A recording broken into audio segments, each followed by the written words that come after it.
Hi, Bonnie. Hey, Stephen, always great to see you. How are you today? I'm good. You're in lovely Toronto. I love Yeah, Toronto. yes. Well, we love having you. So you and Anna have to come with the family and come visit Yeah, us this summer, okay? we've been a few times. I know. We always love to have you guys here. I Listen, love Toronto. congratulations on this. Okay, I've watched a few episodes and I was Oh, hooked good. from the get-go because I watch a lot of British crime drama stuff. I love it. Here in Canada, we love these things. But this is very unique, I think. It's very different from what I've seen before. And I want to know first off, have you ever collected anything in your life? Are you an art collector? Did you collect stamps as a kid? Good question. Yes, actually, I did collect stamps, funnily enough. I don't know why.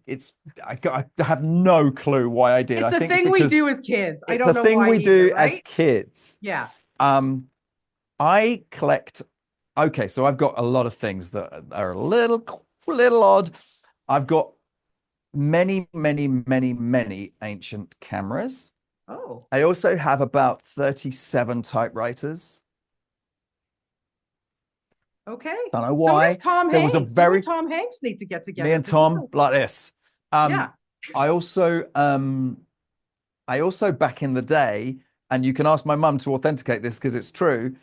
My poor mum, I don't know why this is the case, Bonnie, but I collected ovens. Oh, And it all started because a friend of mine was clearing out their father's kitchen. He was a lovely man. Funnily enough, he was an artist, quite a well-known artist in the UK. And in his fabulous house, there was this antique oven that was so beautiful. And because the house was being refurbished and rebuilt, I sort of went, I want that oven. It's amazing. I mean, I say oven, I mean oven burner grill like up the top and but like from sort of like the 1890s or something like that. And it was interesting. just such a beautiful piece of stuff Yeah. that I ended up raw iron. I ended up having to get somebody to come in and pick it up, put it in my poor mum's garage, and then I kept seeing more of them, and I sort of ended up collecting them, but I didn't have anywhere to put them. What happened to them all? In the end, they went the way of the dodo because my mum was like, "I need space," Of and course. so I obviously sold them. But you asked the question, I'm giving I you the asked the answer. question, I got the answer, but let's talk about this great show because I love this guy McPalmer who you're playing. He's like, in the beginning, I was like, is he quirky? Is he odd? What's up with this guy? He is a But bit. he solves these murders that are connected to the art world. And you're also executive producer, Stephen. So what kind of drew you into this guy? And it's very different for you. He's a good guy. I've been talking about that quite a lot. I didn't know how to play him to begin with, because I'm so used to playing psychopaths. Right. Um, I look, I love the detective drama format. There's a quadzillion of them, within the UK and the Scandinavia. But I hadn't ever seen anything about the art world. Yeah. And then, of course, when I started speaking to the writers and the producers about it, they based this on a real life department. It's the smallest department in the British police force, 3 people. Yeah. In our show, it's one. And I thought that was really interesting. Um, and when the show first came to me, there was a sort of slightly different backstory, which we worked on, and we invented his father. His father wasn't in the original story. Yeah. But I really liked what we've done with it. The father is a world famous art forger, and he's estranged from Mick. Right. And Mick's grown up in this world of fakes. And but one of the things that he collects, interestingly, is my character Mick. This is Yeah. he collects old comic books, and in our version, in mine and Larry, who plays my dad's version of the story, Larry didn't take comic book art seriously. Right. And that was really important to Mick. This sort of his fictional world that he grew up in was, this comic book world. And so he's grown up with all of these fakes, and his father goes disappears and isn't there for him. And so he goes the opposite way to his dad. He becomes a detective, and he becomes somebody who literally is trying to almost catch his dad. Yes. And over and over and over again, it's like some sort of therapy somehow.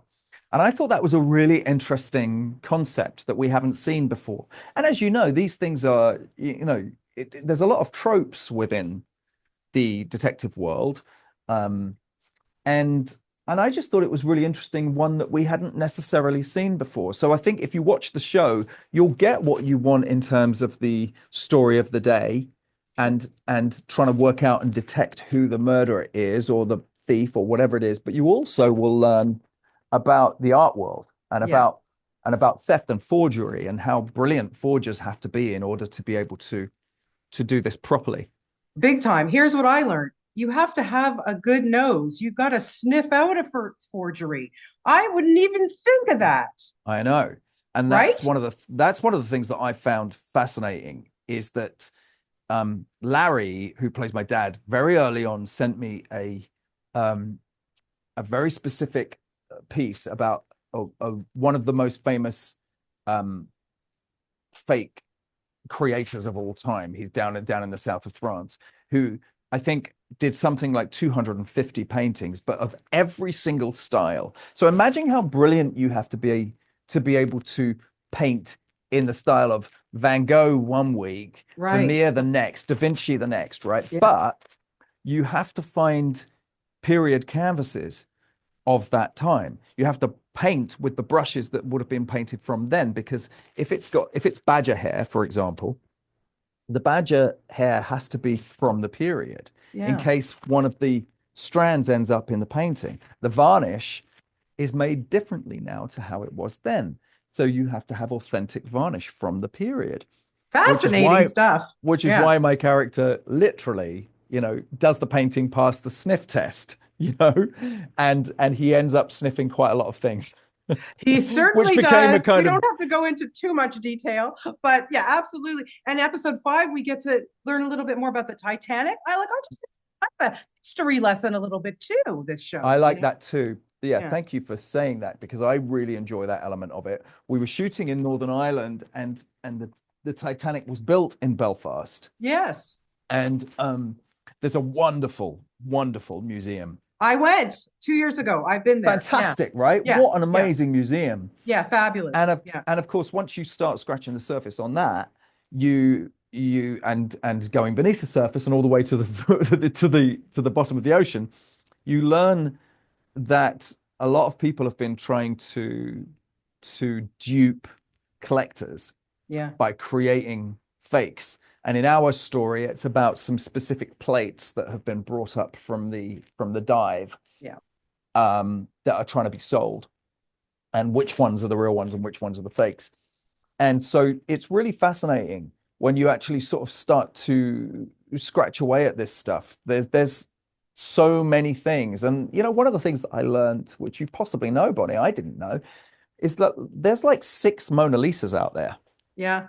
I did Which know that. if you Yeah. put those 6 paintings next to each other, you would not be able to tell the difference. No. And so, there's You stuff would, like because that. you could sniff it out. I could sniff it out. Yeah. I mean, I've got the Moyer nose. I could do that.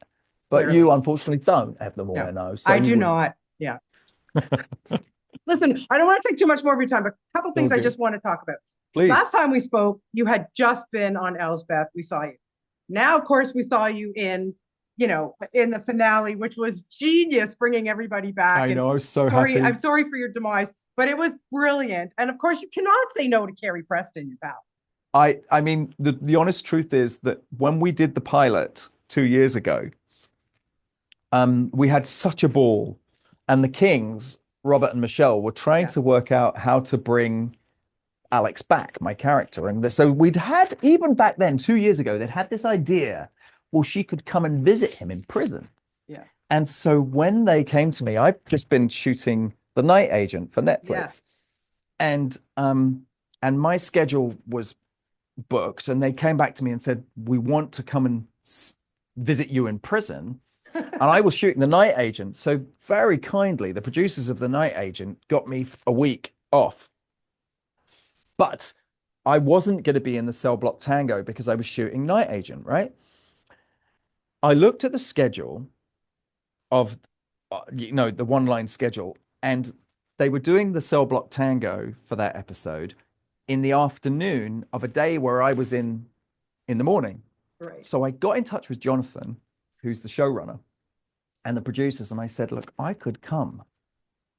If you don't tell anybody, I could come and do the cell block tango. So I Amazing. wasn't originally in that because they couldn't get me in it, but I just turned up and we did it anyway. So that Oh, was a lot of, it was so they were great. then suddenly sewing rhinestones onto my to my prison scrubs so that I could be in that scene. Loved it. It was just for a fan and just, your connection, of course, with Carrie from True. It's just, it I all came full just circle, I of just course. adore her.